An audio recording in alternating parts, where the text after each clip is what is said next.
ইরানের প্রেসিডেন্ট ইব্রাহিম রাইসিকে বহনকারী হেলিকপ্টারটি বিধ্বস্ত হওয়ার পর সেটি খুঁজে পেতে যুক্তরাষ্ট্রের কাছে সাহায্যের আবেদন জানিয়েছিল ইরান সরকার। কিন্তু মার্কিন যুক্তরাষ্ট্র তাতে সাড়া দেয়নি। তবে পরে রাইসের মৃত্যুতে সমবেদনা ও শোক জানায় মার্কিন যুক্তরাষ্ট্র।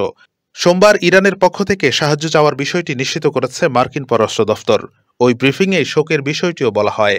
মার্কিন পররাষ্ট্র মন্ত্রণালয়ের মুখপাত্র মেথু মিলার বলেন, যুক্তরাষ্ট্র ইরানের প্রেসিডেন্ট ইব্রাহিম রাইসি, পররাষ্ট্রমন্ত্রী হোসেন আমির আবদুল্লাহিয়ান এবং হেলিকপ্টার দুর্ঘটনায় নিহত অন্যদের মৃত্যুতে শোক প্রকাশ করেছে। ইরান নতুন প্রেসিডেন্ট নির্বাচন করলে তার প্রতি সমর্থন থাকবে।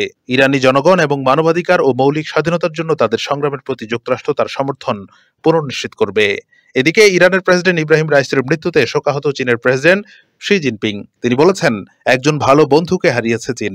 এক শোক বার্তায় তিনি একথা বলেন। রাশিয়ার প্রেসিডেন্ট ভ্লাদিমির পুতিনও শোক বার্তা পাঠিয়েছেন। তিনি ইরানের প্রেসিডেন্ট ইব্রাহিম রাইসি ও পররাষ্ট্রমন্ত্রী হোসেন আমির আবদুল্লাহিয়ান সহ গুরুত্বপূর্ণ কর্মকর্তাদের হেলিকপ্টার দুর্ঘটনায় নিহতের খবরে দুঃখ ও শোক প্রকাশ করে বলেন, ইরানকে সহযোগিতা করার জন্য এই মুহূর্তে যা যা প্রয়োজন সব করতে প্রস্তুত রয়েছে রাশিয়া। হেলিকপ্টার দুর্ঘটনায় নিহত ইরানের প্রেসিডেন্ট ইব্রাহিম রাইসি ও অন্যদের আত্মার মাগফিরাত কামনা করেছেন সৌদি আরবের বাদশাহ সালমান বিন আব্দুল আজিজ আল সৌদ।